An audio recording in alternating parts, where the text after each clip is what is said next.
Good morning class 10th children. हम लोग ने मैग्नेटिक इफेक्ट ऑफ करंट की थ्योरी ख़त्म कर ली थी।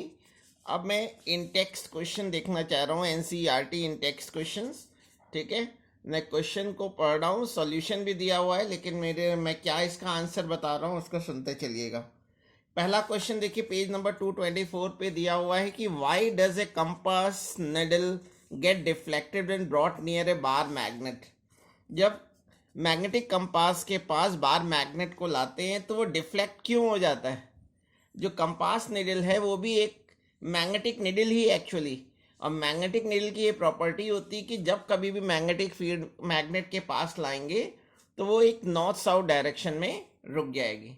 तो ठीक है ना, तो इसमें कंपास निडल क्यों डिफ्लेक्ट हो गई है, तो आप कहेंगे compass needle is also a magnetic needle, same as magnetic needle, and it is the property of the magnetic needle that when it is placed close to the bar magnet it deflects in a particular direction।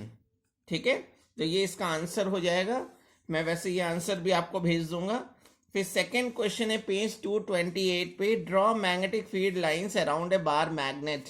इसको मैंने जब question आपको notes पढ़ाए थे तब मैंने बताया था, फिर भी एक बार दोबारा सुन लीजिए। एक बार मैग्नेट यहाँ दिखा रखा है, राइट हैंड साइड में इसका नॉर्थ पोल है और बाहर अपोजिट साइड में साउथ पोल है। आपसे क्वेश्चन में कह रहा है अराउंड ए बार मैग्नेट, तो केवल मैग्नेटिक लाइंस उसके बाहर वाली दिखाइए, इनसाइड द बार मैग्नेट नहीं दिखाइए। तो इसको बनाते समय कुछ चीज़ें जरूर ध्यान रखेंगे कि मैग्नेटिक लाइंस नॉर्थ पोल से निकलती हैं, तो आपके जो एरो होना चाहिए वो नॉर्थ पोल से निकलते हुए होना चाहिए और साउथ पोल में एंटर करती हुई होनी चाहिए। ठीक है, और मैग्नेटिक लाइंस एक दूसरे को इंटरसेक्ट नहीं करती, इसलिए ध्यान रखेंगे बनाते समय कि ये लाइंस इंटरसेक्ट होती हुई ना बनाए। तो नॉर्थ पोल से स्टार्ट करके साउथ पोल की ओर एंटर कराएंगे। ठीक है, और इसकी भीतर की magnetic line inside a bar magnet magnetic line show करने की ज़रूरत नहीं है, क्योंकि क्वेश्चन की डिमांड है कि draw magnetic field lines around a bar magnet. फिर नेक्स्ट क्वेश्चन है, list the properties of magnetic lines of force. ये पेज 228 के इन टेक्स्ट क्वेश्चन है आपकी एनसीईआरटी बुक के। तो properties of magnetic lines of forces मैंने आपको 5 प्रॉपर्टीज लिखाई थी। पहली प्रॉपर्टी में ये बताया था कि magnetic field lines are closed curve starting from north pole and enter into the south pole forming a closed curve. ठीक है, ये इमेजिनरी कर्व होती हैं और इसके किसी भी पॉइंट पे अगर हम टेंजेंट ड्रॉ कर दें, सेकंड प्रॉपर्टी है, if we draw a tangent at any point on the magnetic field lines then it will represent the direction of force acting on a magnetic needle. Third property होती है कि magnetic lines एक दूसरे को intersect नहीं करती, they never intersect each other, no two magnetic field lines intersect each other. अगर कहीं पे मैग्नेटिक लाइंस पास पास हैं तो वहाँ मैग्नेटिक फील्ड की स्ट्रेंथ ज़्यादा होगी। Closer the magnetic lines of forces stronger will be the magnetic field. अब इसके बाद एक नेक्स्ट क्वेश्चन है इन टेक्स्ट क्वेश्चन में कि why don't two magnetic lines of forces intersect each other. Two magnetic lines of forces intersect क्यों नहीं करती हैं, इसका रीज़न क्या है कि इसका भी रीज़न मैंने आपको लिखवा रखा है ऑलरेडी, इसलिए अलग से ज़रूरत नहीं है। बस दोबारा मैं एक्सप्लेनेशन दे दूं कि two magnetic lines of forces बच्चों इंटरसेक्ट इसलिए नहीं करती हैं क्योंकि जहां पर ये इंटरसेक्ट करेंगी वहां हम दो डिफरेंट डायरेक्शन में टेंजेंट खींच सकते हैं। तो मैग्नेटिक नीडल की एक ही पॉइंट पे दो अलग अलग डायरेक्शन नहीं हो सकती। ठीक है, at point of intersection there are two different direction of magnetic field which is impossible. That is why two magnetic lines of forces never intersect each other.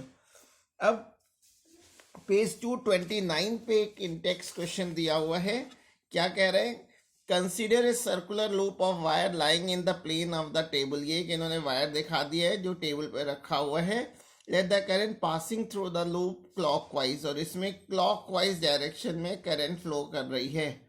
Question में कह रहा है applying the right hand rule to find out the direction of the magnetic field inside and outside the loop.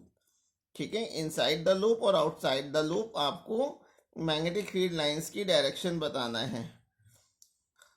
तो देखिए, अगर मैं यहाँ पे देखूं, अब राइट हैंड थंब रूल हम लोग पढ़ चुके हैं।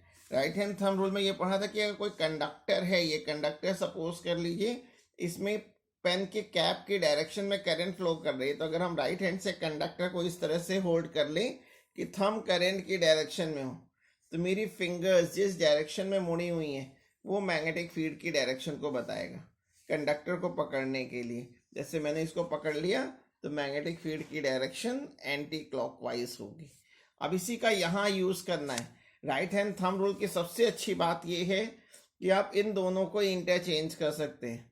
जो रूल है उसके हिसाब से थंब होता है in the direction of current और फिंगर्स रिप्रेजेंट करती है मैग्नेटिक फील्ड को, लेकिन आप क्वेश्चन में इनको इंटरचेंज भी कर सकते हो। ये करंट है, थंब करंट है, तो फिंगर मैग्नेटिक फील्ड, और अगर थंब मैग्नेटिक फील्ड है तो फिंगर करंट को बताएगा। तो इसी को मैं अप्लाई करने जा रहा हूँ। देखिए करंट इसमें क्लॉकवाइज डायरेक्शन में फ्लो कर रही है, तो मैं अपने राइट हैंड की फिंगर्स को उसी डायरेक्शन में मोड़ रहा हूँ जिस डायरेक्शन में करंट फ्लो कर रही है। करंट क्लॉकवाइज डायरेक्शन में फ्लो कर रही है, तो मैंने अपने राइट हैंड को रखा और फिंगर्स को क्लॉकवाइज डायरेक्शन में मोड़ा, तो थंब जो है वो डाउनवर्ड है, नीचे की ओर है, इसलिए मैग्नेटिक फील्ड की जो डायरेक्शन होगी वो perpendicular to the plane of paper होगी, एक्टिंग डाउनवर्ड। ठीक है। और अगर आउटसाइड द लूप हमें देखनी है, यानी इस लूप के बाहर कहीं पे देखनी है, तो यहाँ पे मैग्नेटिक फील्ड लाइंस को आप देखें, तो जिस पॉइंट पे हमें मैग्नेटिक फील्ड देखनी है,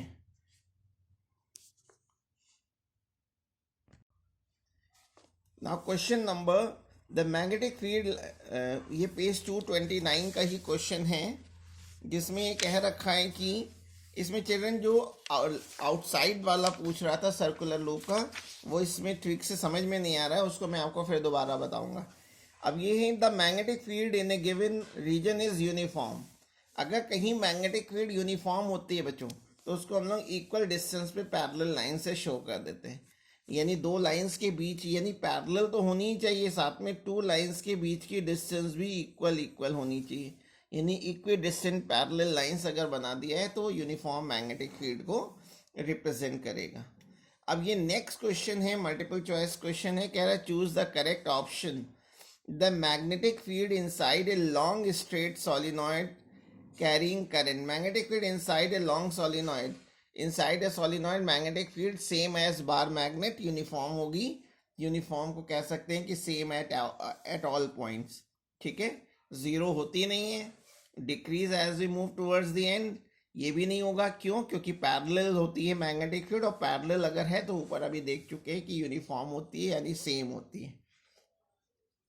अब ये पेज नंबर 231 में एक एमसीक्यू वाला क्वेश्चन था है, देखिए यही मैंने आपका इंटरनल असेसमेंट में दिया था।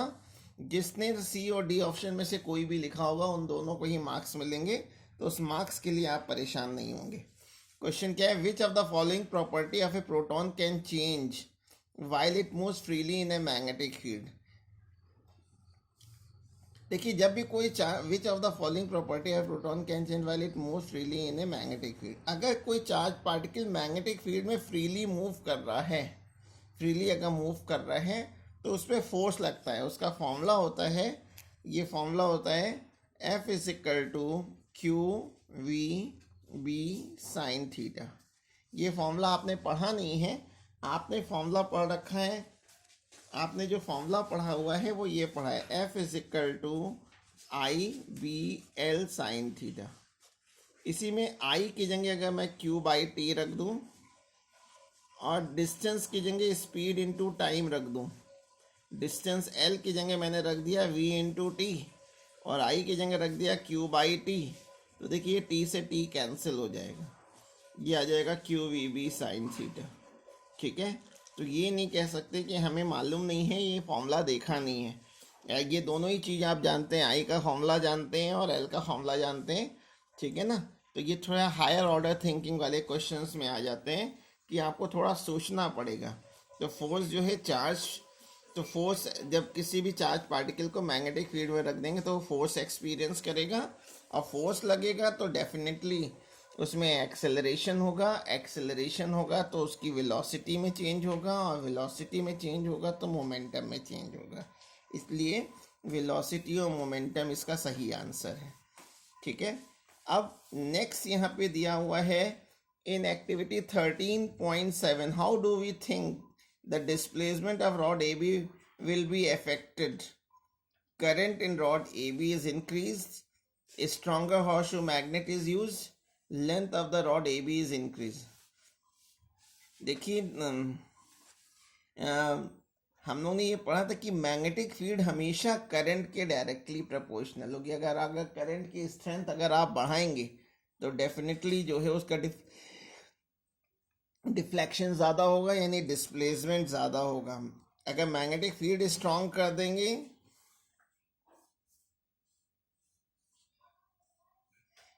मैग्नेटिक फील्ड स्ट्रॉन्ग करेंगे तो भी फोर्स ज़्यादा लगेगा, और लेंथ ऑफ द रॉड बढ़ा देंगे तो भी। क्यों?